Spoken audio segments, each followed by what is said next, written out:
Buenas tardes con todos. Los saludamos desde el Hospital Nacional Hipólito Unanue. El día de hoy tenemos la telecapacitación Uso de la terapia nutricional en el paciente crítico, la misma que estará a cargo del licenciado Mario Estupiñán Torres, nutricionista de la Unidad de Terapia Nutricional Enteral y Parenteral de nuestro hospital. Comenzamos con la telecapacitación del día de hoy. Bien, buenas tardes con todos. Mi nombre es Mario Estupiñán, soy licenciado en nutrición, actualmente nutricionista del equipo multidisciplinario de la Unidad de Terapia Nutricional Enteral y Parenteral, UTENEP, acá en el Hospital Hipólito Unanue. Saludando a cada uno de ustedes y agradeciendo su participación. Para el día de hoy tenemos el tema de uso de la terapia nutricional en el paciente crítico, ¿no? A manera de introducción, para pasarlo.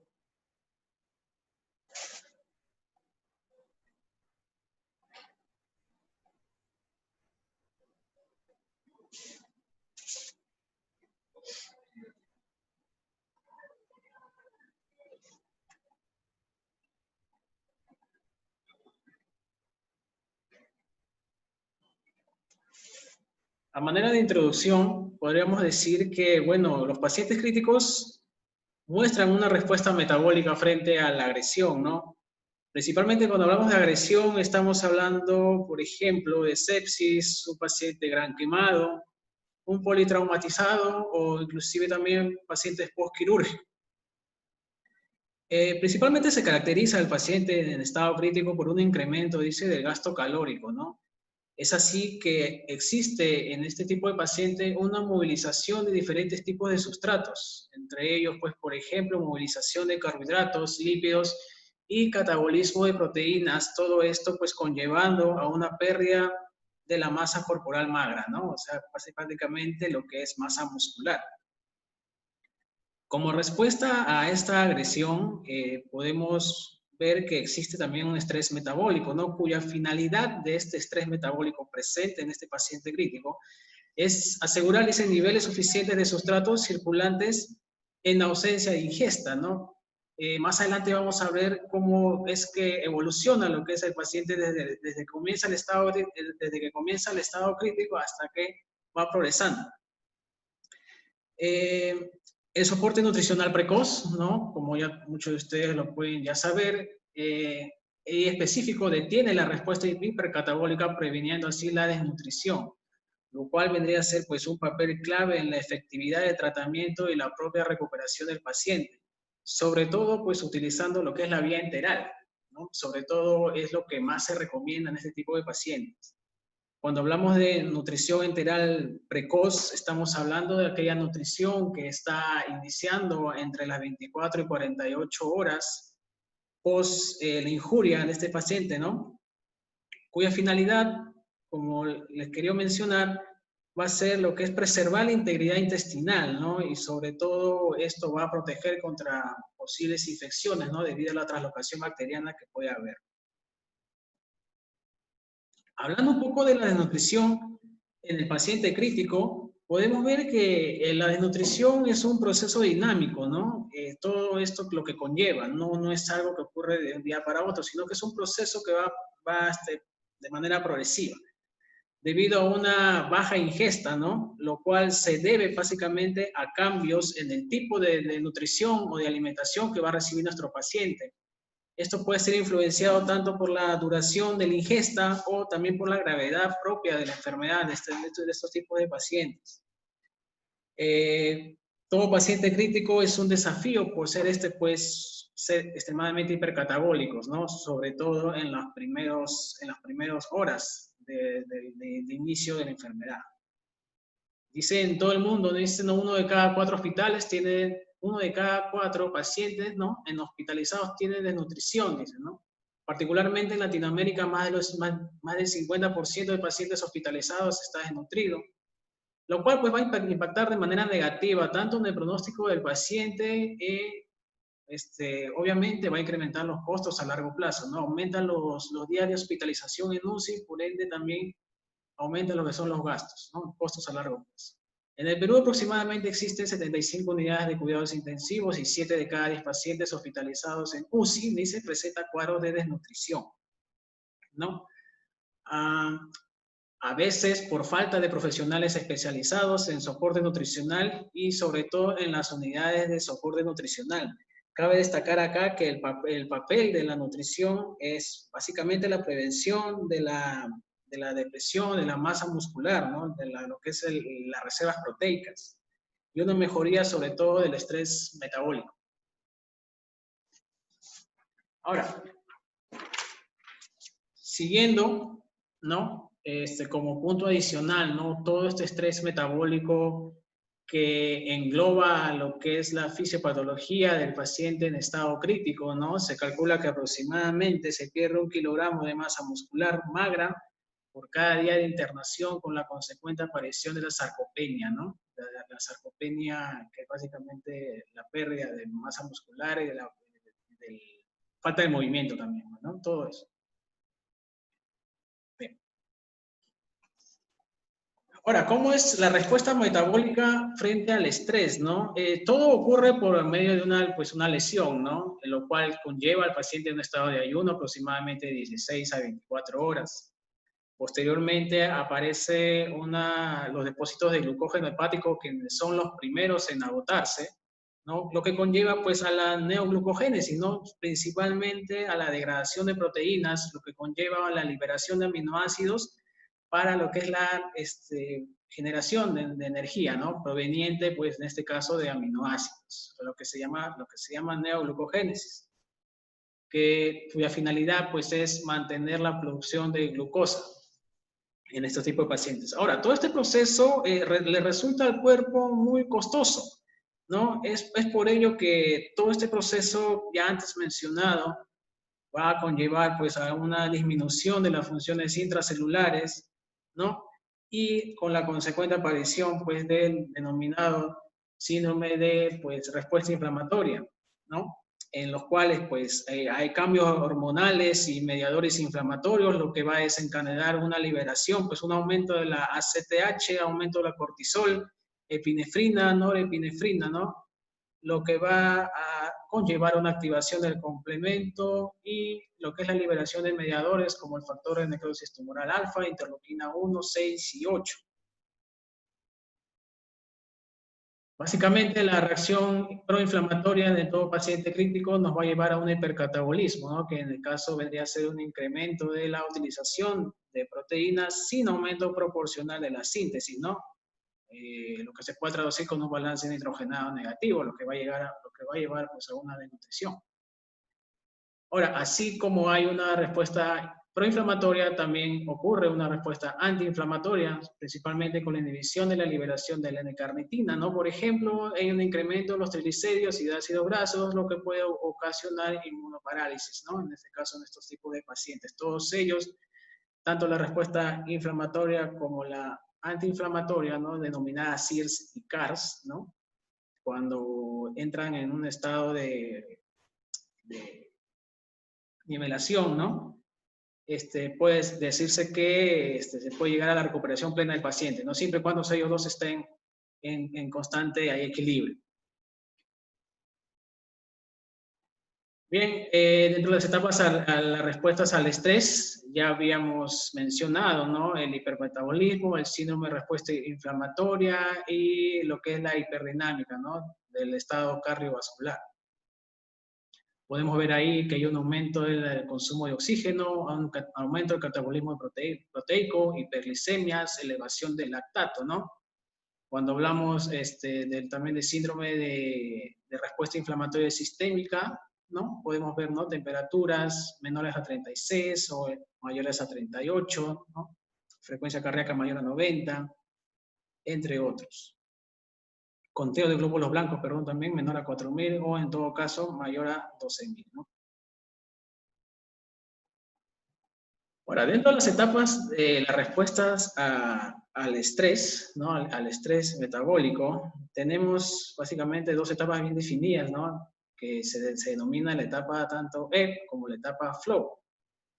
Dentro de la primera etapa, ¿no? Existe lo que es una inestabilidad hemodinámica, principalmente en la etapa EP, en donde pues el principal objetivo va a ser pues estabilizar al paciente, controlar lo que es la volemia, la presión arterial y el equilibrio ácido-base. Dentro de lo que es la primera etapa, ¿no? Entre el principio de la etapa EP y inicio de la etapa flow, pues la meta nutricional no es tanto alimentar al paciente, sino darle pues un soporte metabólico, dado pues que esta primera etapa que dura aproximadamente de 1 a 3 días, lo puede conllevar, si es que yo llego a la meta calórica demasiado rápido, pues puedo más bien perjudicar al paciente en vez de poder beneficiarlo, ¿no? Y es por la misma respuesta natural al estrés que cursa estos pacientes.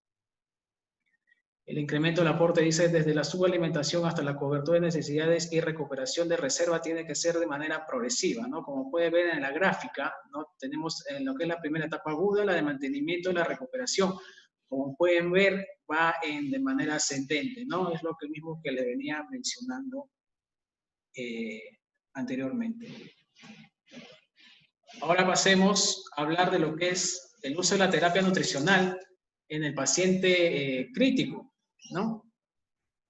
Básicamente lo que es la terapia nutricional en el paciente crítico es un trabajo no netamente aislado, ¿no? No es que solamente trabaja el médico, no solamente trabaja la enfermera, el nutricionista, ¿no? Sino que es la importancia y el éxito del soporte nutricional vendría a ser de un trabajo multidisciplinario, ¿no?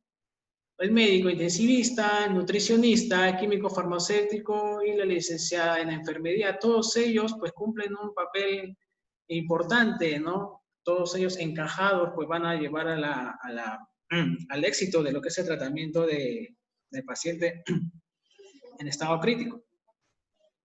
Pasando como primer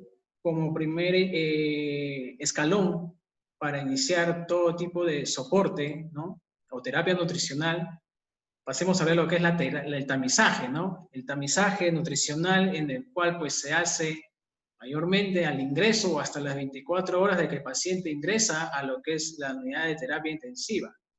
Dentro de lo que son las sociedades internacionales de nutrición enteral y parenteral, de soporte nutricional, pues recomiendan tanto lo que es la ASPEN como la ESPEN, que vendría a ser las sociedades tanto americanas como europeas, realizar un tamizaje nutricional, ¿no? Validados hay varios, pero los que al menos son, por decirlo así, un poco más manejables debido a su simplicidad, podríamos catalogar al Nutri-Score, en el cual pues toma rangos o variables como la edad, el Apache 2, el SOFA, el número de comorbilidades, los días de hospitalización desde la admisión en UCI y el parámetro de interleuquina 6, ¿no? Dependiendo de ellos obtienen un puntaje, ¿no? Ya sea que tiene un puntaje alto cuando usan interleuquina 6 y cuando no la hay, pues, cuando no se utiliza, ¿no?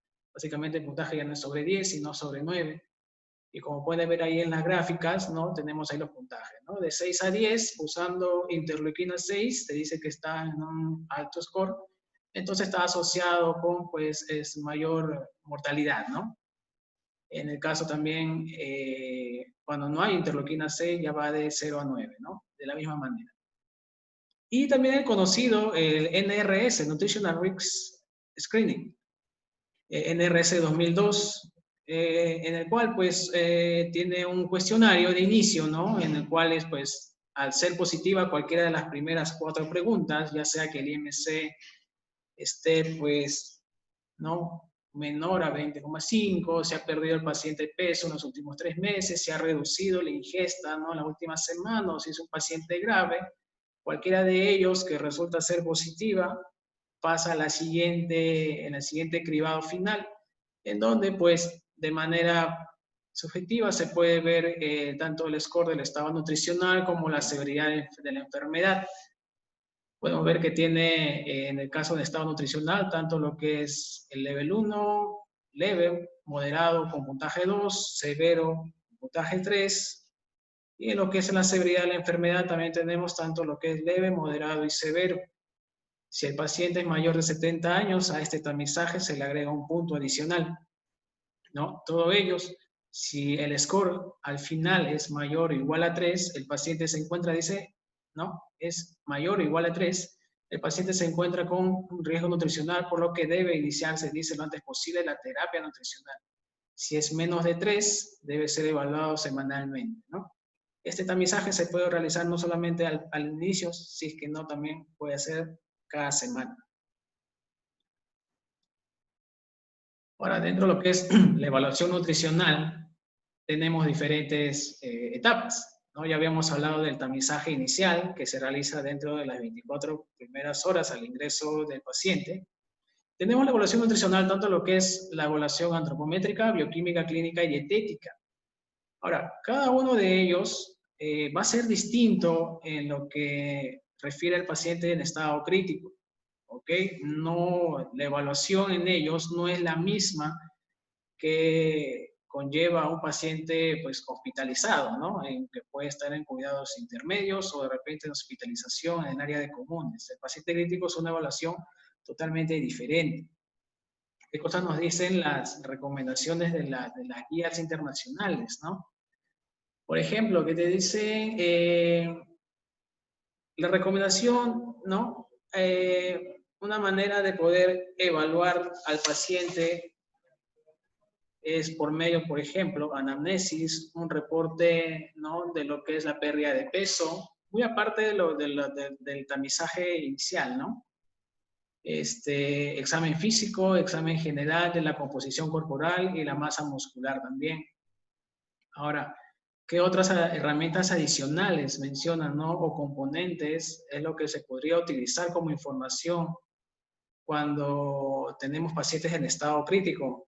Pues también podemos nosotros evaluar las condiciones de comorbilidad, la función del tracto intestinal, por ejemplo, ¿no?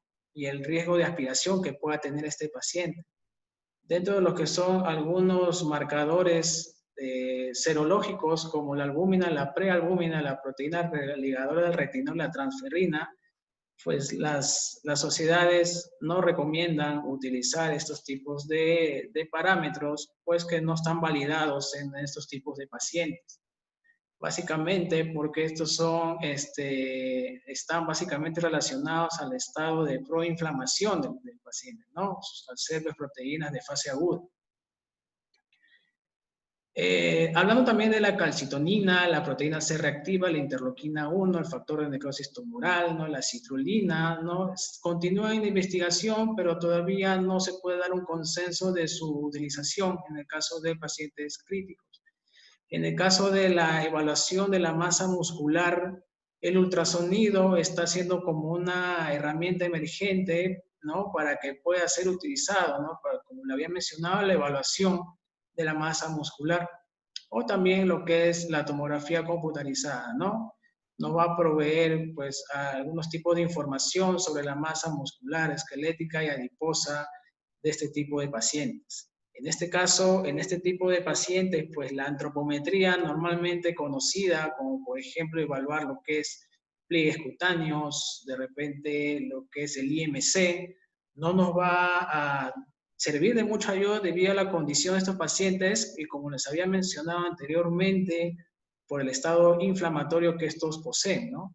Sobre todo, una variable o una interrogante que más se tiene, o la mayor interrogante en UCI es qué peso usar, ¿no? Lo ideal sería pues poder utilizar el peso antes del ingreso, si es que se tuviera el dato.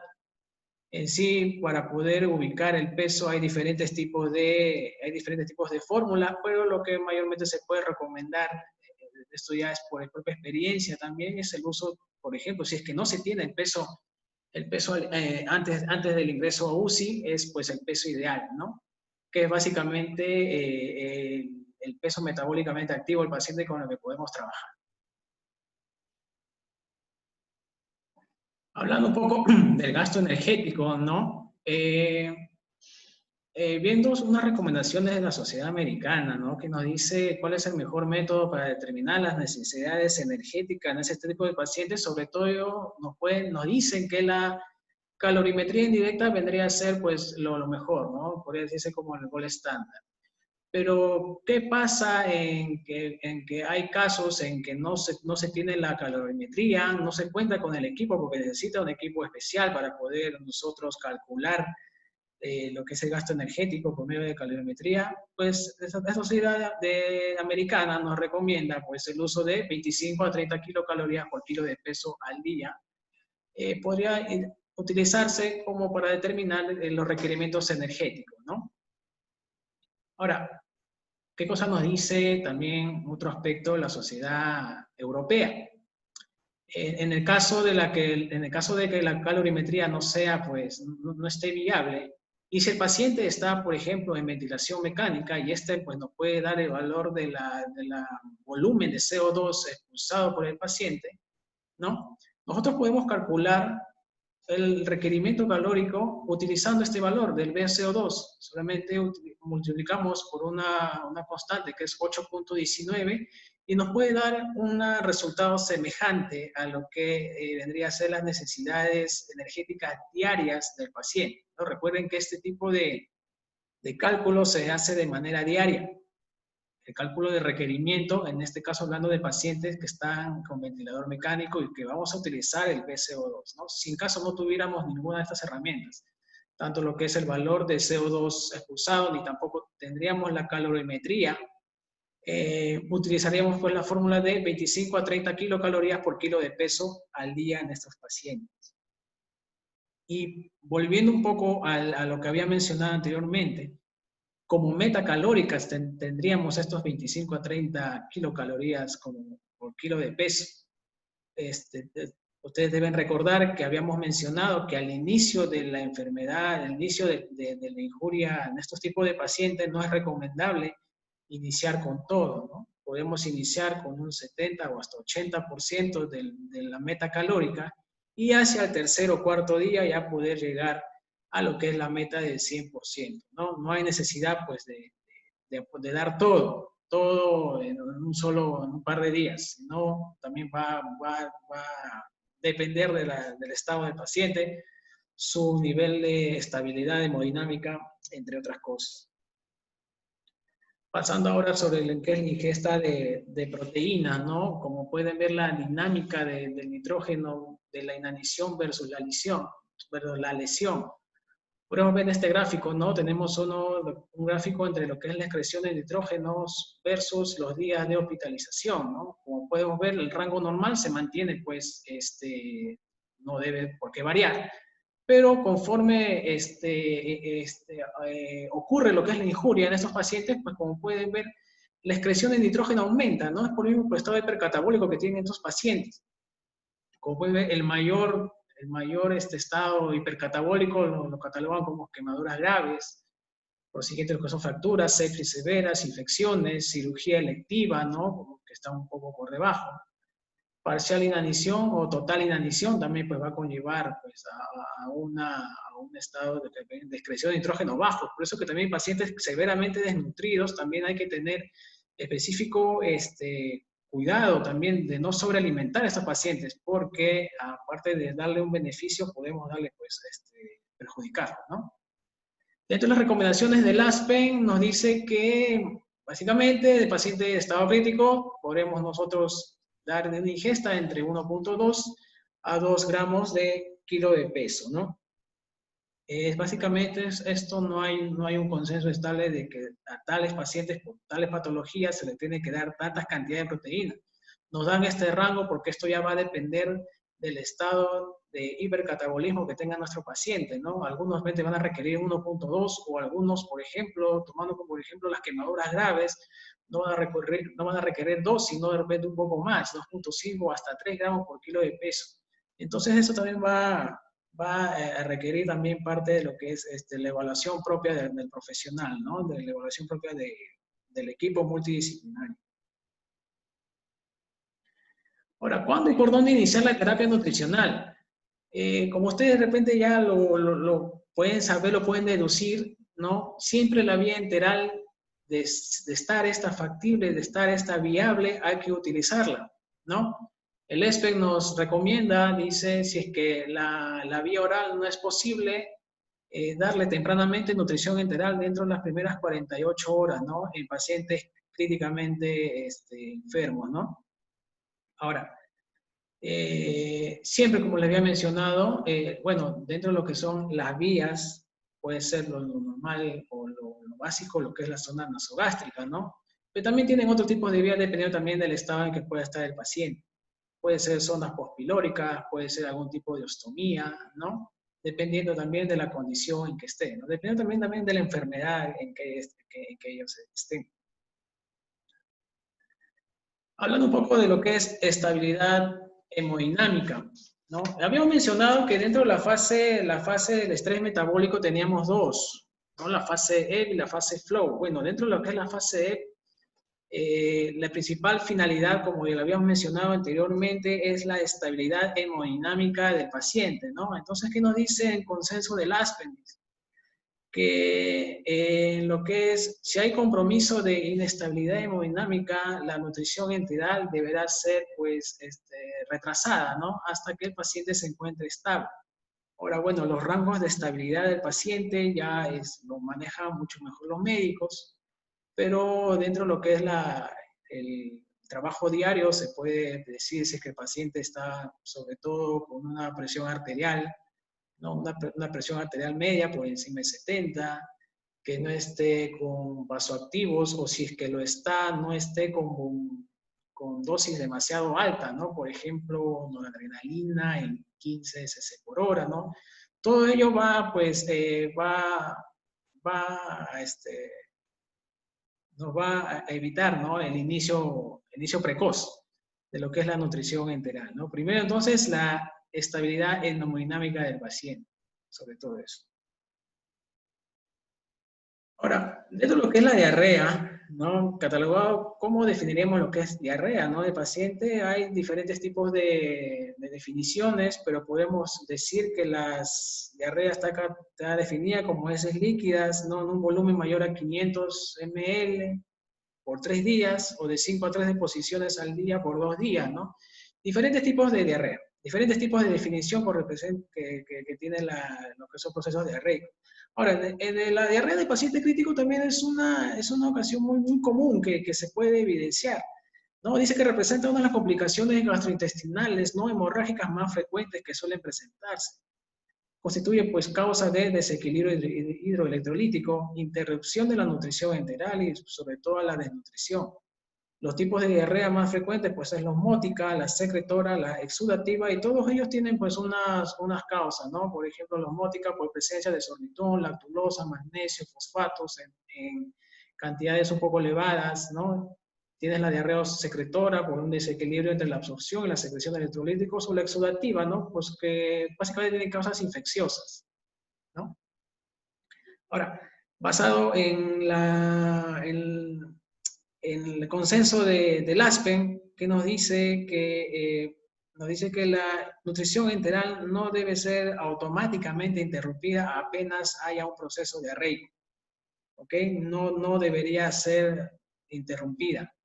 Primero hay que evaluar antes la causa de estas diarreas, ¿no? Y después de ahí, pues, podríamos nosotros decir que es de repente por la fórmula, o puede ser también por diferentes tipos de medicación, sobre todo algunos antibióticos que barren con la flora intestinal, ¿no? Y pues obviamente va a recurrir a una mala absorción, en este caso de los pacientes críticos, pero no se recomienda la interrupción de la nutrición enteral apenas aparece lo que es la diarrea. ¿No? Entonces acá tenemos un flujograma, ¿no? En lo que nos podría ayudar a tomar decisiones, en este caso los pacientes. Entonces presenta diarrea, ¿no? Si es sí, se está causada por la medicación, ¿no? Y te va a dar para que puedas tomar opciones, ¿no? Revisar la medicación, retirar o cambiar, ¿no? Bajar dosis y continuar con la nutrición enteral. Si en todo caso no es causada por medicación, ¿no? O de repente recibe antibióticos, ¿no? Y si es que la diarrea después de haber descartado todo tipo que sea por medicación, por antibióticos, ¿no? Si persiste, entonces entraremos a tallar con la nutrición parenteral. ¿Okay? En este caso sería lo último, en todo caso. Ya habíamos hablado del paciente en estado crítico. Básicamente estamos hablando de un paciente que no incurra lo que es la obesidad, que no sea un paciente obeso. Pero ¿qué pasa si que nos topamos con un paciente obeso en estado crítico? Los objetivos adecuados de energía y proteínas, ¿no? Básicamente, siempre va a ser no más del 65 al 70% del requerimiento calculado por calorimetría indirecta. Pero, como les había mencionado anteriormente, si es que la calorimetría no la tenemos viable, nosotros podemos utilizar nuevamente lo que son las fórmulas rápidas, ¿no? De 11 a 14 kilocalorías por kilogramo de peso actual, si es que el IMC está entre 30 y 50, de 18 a 22 por kilo de peso ideal, si el IMC también se encuentra entre 30 a 50, o de 22 a 25 kilocalorías por kilo de peso ideal si el IMC es mayor de 50. En el caso de las proteínas, hasta 2 gramos por kilo por peso ideal si el IMC está en 30 y 40, y 2.5 gramos por kilo de peso ideal si es que el IMC es mayor o igual a 40, ¿no? Ahora, hemos hablado tanto lo que es paciente crítico obeso como paciente crítico no obeso, lo que son las metas calóricas y proteicas, pero lo que es la parte de lo que faltan los otros macronutrientes, ¿no? Como por ejemplo hablando de carbohidratos y lípidos. Básicamente se van a manejar como los valores habituales, ¿no? Los carbohidratos con una velocidad de infusión de glucosa en paciente adulto de 2 a 5 miligramos por kilo de peso por minuto, y lo que son los lípidos de 0.8 hasta 1.2 gramos por kilo de peso. Finalmente, tenemos lo que es la nutrición parenteral complementaria, ¿no? ¿Cuándo se debe utilizar o dar lo que es la nutrición parenteral complementaria, ¿no? Siempre y cuando pacientes que no toleran, ¿no?, la nutrición enteral durante la primera semana en la UCI, dicen, ¿no? Básicamente porque al cabo de la primera semana nosotros ya deberíamos de haber llegado mínimo al 80% del requerimiento planteado de estos pacientes. Si por A o B diversas situaciones no es posible haber llegado al requerimiento, pues el consenso pues, recomienda que ni podríamos iniciar nutrición parenteral. ¿Okay? Bueno, eso es lo que quería compartir con ustedes en esta hora, en este tiempo de esta telecapacitación. No sé si habría ahora una ronda de preguntas, si tuvieran alguna duda.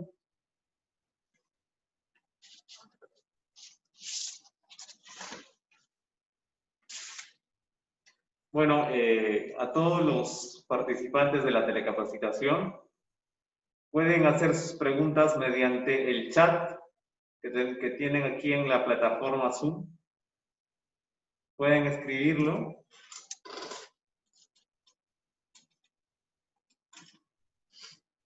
Vamos a esperar algunos minutos para que ustedes puedan formular sus preguntas.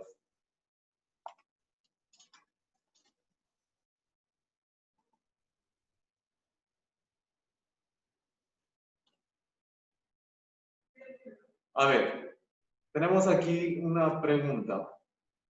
¿Cómo decido entre una NPT 2:1 o 3:1? Ya, con respecto a la nutrición parenteral, ya sea esta 2:1 o 3:1, la única diferencia entre ellas es la presencia de lípidos. Habitualmente nosotros podíamos distinguir o cómo decidir es sobre todo la presencia de plaquetopenia o no en el paciente, ¿no? Pero eso era un método ya un poco antiguo, ¿no? En el cual antes se utilizaban pues los lípidos de primera y segunda generación, que pues utilizaban las plaquetas para lo que es su síntesis, ¿no? Ahora con los nuevos lípidos que se utilizan tanto de tercera como de cuarta generación, se ha demostrado que no hay esa relación entre usar lípidos en pacientes plaquetopénicos, ¿no? No vendría a ser una decisión para darle o no 2:1 o 3:1 que el paciente esté plaquetopénico. Pero Básicamente, ¿cómo decido entre una NPT 2.1 o 3.1? Básicamente es la presencia o no de plaquetopenia.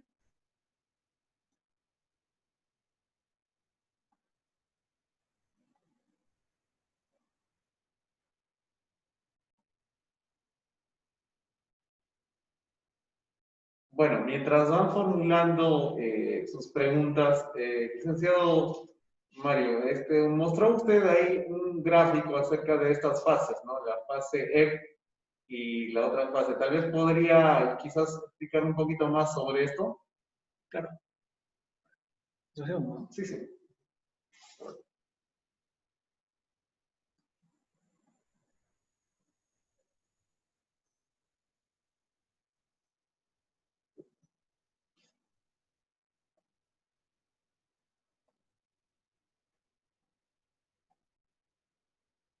Bien, como lo había mencionado antes, ¿no? Las etapas de las respuestas al estrés, ¿no?, del paciente crítico se dividen en dos, básicamente. La fase EP quiere decir una fase hipercatabólica del paciente, ¿no? Como puedes ver, hipometabolismo, perdón. Como puedes ver la gráfica, va en bajada y conforme va pasando esta primera etapa, va aumentando hasta que se queda de manera ya normal, ¿no?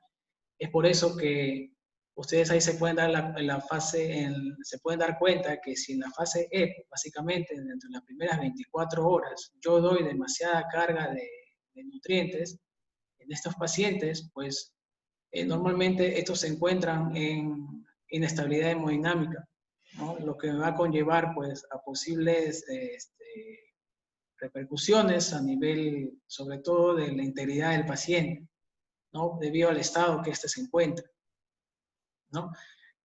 Por ejemplo, ¿no? ¿Qué pasa si el paciente está estable hemodinámicamente, pero está con dosis altas de vasoactivos? Si es que yo le doy una carga alta de repente cualquier tipo de nutrición enteral con una fórmula polimérica habitual, lo que yo puedo ocasionar, ¿no?, es que este paciente, al tener una dosis alta de vasoactivos, que no va a haber una adecuada irrigación de sangre a nivel de lo que vendría a ser el tracto intestinal, ¿no?, lo que podría conllevar pues a una isquemia, ¿no?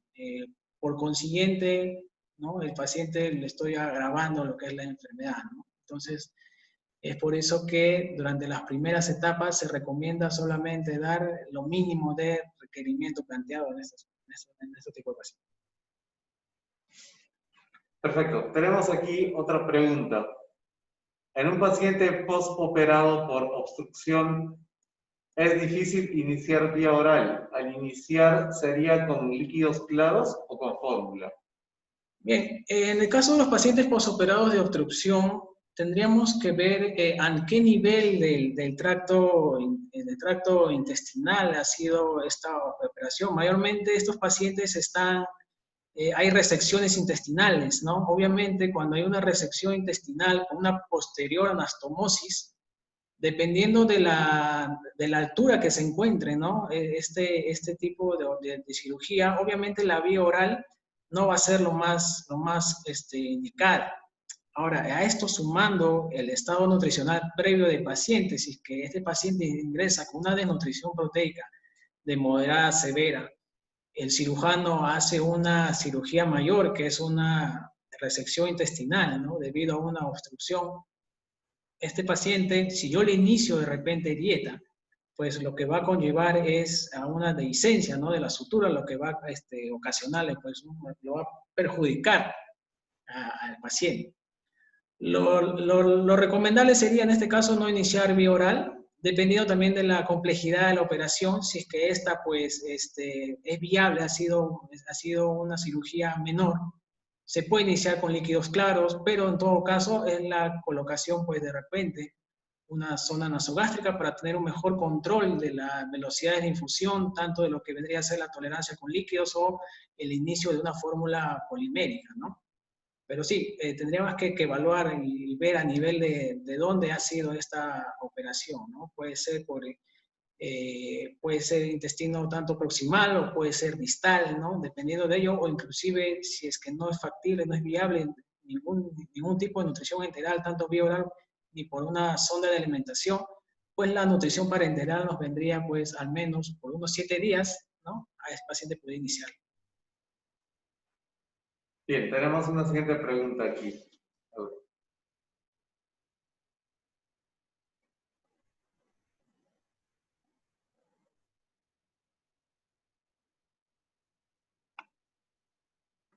En caso de un paciente desnutrido, ¿cómo se considera la distribución de macronutrientes y cómo se monitorea sus valores bioquímicos? En el caso de los pacientes desnutridos, lo que es la distribución de macronutrientes vendría a ser, como les había mencionado, es igual, pero simplemente lo que tendrían que ustedes tomar en cuenta es la utilización del peso. En un paciente desnutrido yo no podría, dependiendo del grado de desnutrición, yo no podría utilizar lo que es el peso actual, perdón, el peso ideal. Lo que tendría que yo utilizar es el peso actual. El peso ideal no vendría en este caso porque de repente un paciente que su peso ideal sea 50 kilos, pero él me está pesando 35, ¿no? Obviamente, si yo trabajo con el peso ideal, le voy a sobrealimentar al paciente. Entonces, yo trabajaría con lo que es el peso actual y la distribución tanto de macro como micronutrientes sería pues la que normalmente uno conoce. Ahora, dentro de lo que son los valores de monitoreo, monitoreo de valores bioquímicos, obviamente la albúmina no sería un buen marcador de monitoreo por lo que es el periodo de recambio, que es de 20 días, ¿no? Tenemos otro tipo de variables, como lo que es la prealbúmina, por ejemplo, ¿no? Pero como hablando netamente de paciente no crítico, ¿no? Pero el paciente crítico sí simplemente es valoración de lo que es la tolerancia y esperar que salga de su estado crítico y posterior a ello ya pues en lo que es cuidados intermedios o pacientes comunes es la evaluación pues antropométrica, ¿no? Normalmente que se tiene que en la medición de pliegues, ¿no? Etcétera. Bien, tenemos la siguiente pregunta. En pacientes con yeyunectomía, el inicio de dieta adecuada, ¿cuál sería y después de cuántos días? Bien, en pacientes que tienen una ostomía, ya sea a nivel de yeyuno, como lo que es la yeyunostomía, o puede ser también a nivel de ilion, como la ileostomía, ¿no? El inicio debe ser dentro de las 24 horas, inclusive dentro de las 12 horas se puede ya iniciar lo que es una tolerancia con líquidos claros. Ahora, esta tolerancia va a iniciar pues al menos por unas 6 a 12 horas. De no haber ningún percance, pues se podría ya iniciar lo que es la nutrición enteral por medio de una fórmula polimérica estándar, ¿no? De repente, por ahí ya dando una adecuada armonía entre nutrientes va a requerir de repente suplementos de proteínas, suplementos calóricos, ¿no? Pero en pacientes con yeyunostomía, el inicio sería pues dentro de las primeras 24 horas, no esperar, porque recuerden también si el paciente lo dejamos mucho tiempo sin ingerir, pues las vellosidades intestinales se tienden a atrofiar y lo que va a generar pues que no haya una adecuada absorción, conllevándole pues una posible síndrome de malabsorción o diarrea, ¿no? Que se puede ver en este tipo de pacientes. Bien, tenemos una pregunta también. ¿Cuál sería su recomendación de una alimentación adecuada en pacientes diabéticos que se encuentran en cumplimiento su cuarentena en casa? Que se encuentran en cumplimiento de su cuarentena en casa. Bien, dentro de lo que son las recomendaciones, bueno, esto ya saliendo un poco del tema, ¿no? Pautas de alimentación saludables en todo tipo de pacientes, pero sobre todo los pacientes diabéticos, tener un control adecuado de los tipos de carbohidratos, ¿no? Se recomienda, pues, reducir los carbohidratos simples, aumentar lo que son los carbohidratos complejos, ¿no? El consumo de fibra va a ser importante en este tipo de pacientes. Ahora, dependiendo también de a qué grado de control esté la diabetes en este tipo de pacientes, si requiere insulina, si no requiere insulina, el control de glicemias cada 8 o cada 12 horas, todo ello de la mano de la nutrición, pues de la alimentación, va a ser importante, ¿no? Sin dejar de descuidar, por ejemplo, ¿no? Ya basando en las recomendaciones, lo que es el desayuno, una media mañana, el almuerzo, una media tarde y lo que es la cena, ¿no? Como pautas de alimentación saludable, ¿no? Pero obviamente no podría yo dar acá un esquema de alimentación porque básicamente esos son personalizados, ¿no? Cada tipo de paciente es diferente, dependiendo de la cantidad de repente de insulina que utiliza, es la cantidad de carbohidratos que se le puede dar por cada tipo de comida, ¿no? Pero básicamente seguir las recomendaciones que tiene y nada, quedarse en casa.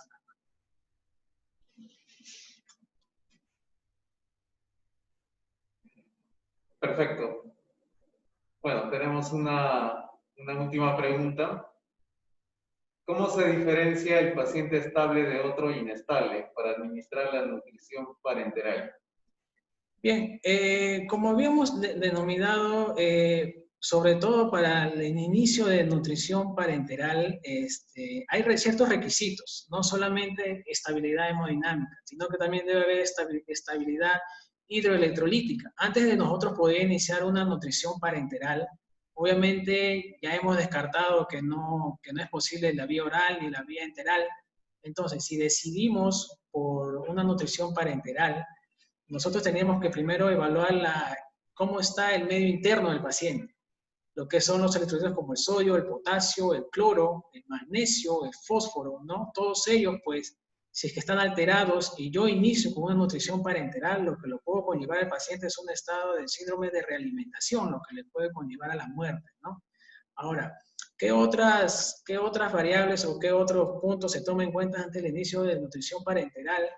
Es pues la estabilidad hemodinámica, ¿no? La presión arterial por encima de 70, una frecuencia cardíaca por entre 90, ¿no?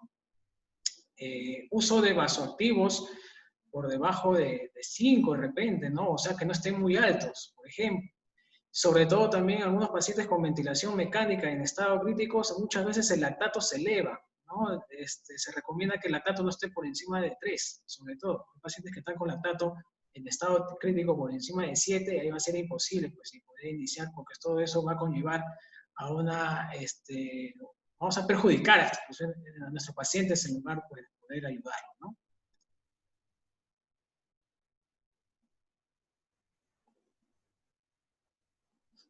Bueno, quizás una última pregunta, licenciado. En el caso, bueno, hoy en día estamos con la coyuntura de esta alerta epidemiológica, ¿no? Tal vez no hay mucha bibliografía al respecto, pero tal vez, ¿qué recomendación se podría dar en cuanto a la nutrición del paciente en estado crítico por una patología infecciosa, ¿no? En este caso, ubicada en los pulmones, ¿no? ¿Cuál sería la recomendación del caso? En el caso del paciente, en el caso del paciente infectado en cuidado por COVID-19 en la unidad de cuidados intensivos, la terapia nutricional vendría a ser similar a lo que hemos tocado anteriormente, porque el paciente crítico infectado por COVID, ¿no? En su mayoría está en ventilación mecánica.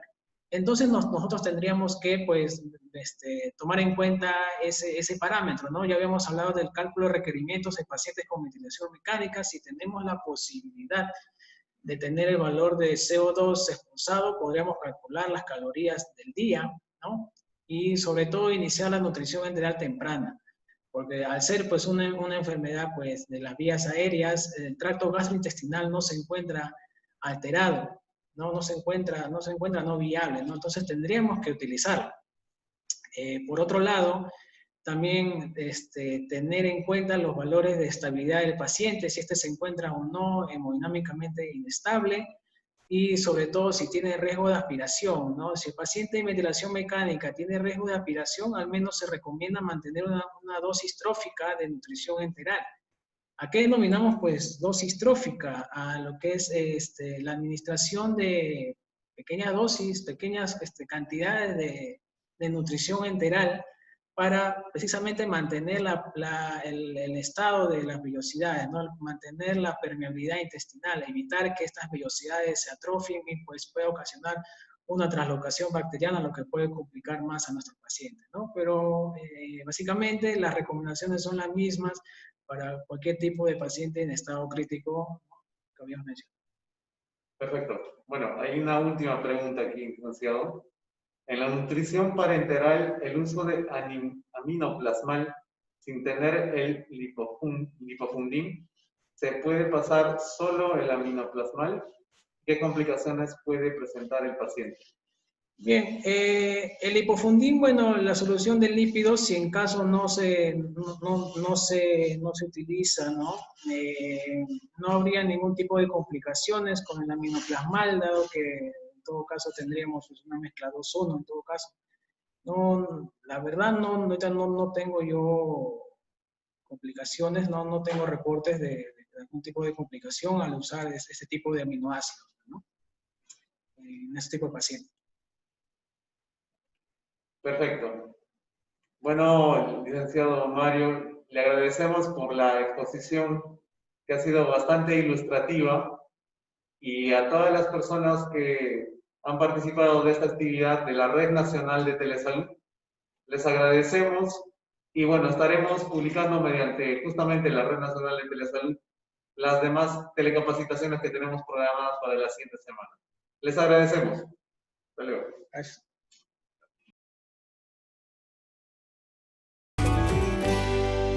Gobierno del Perú. El Perú primero.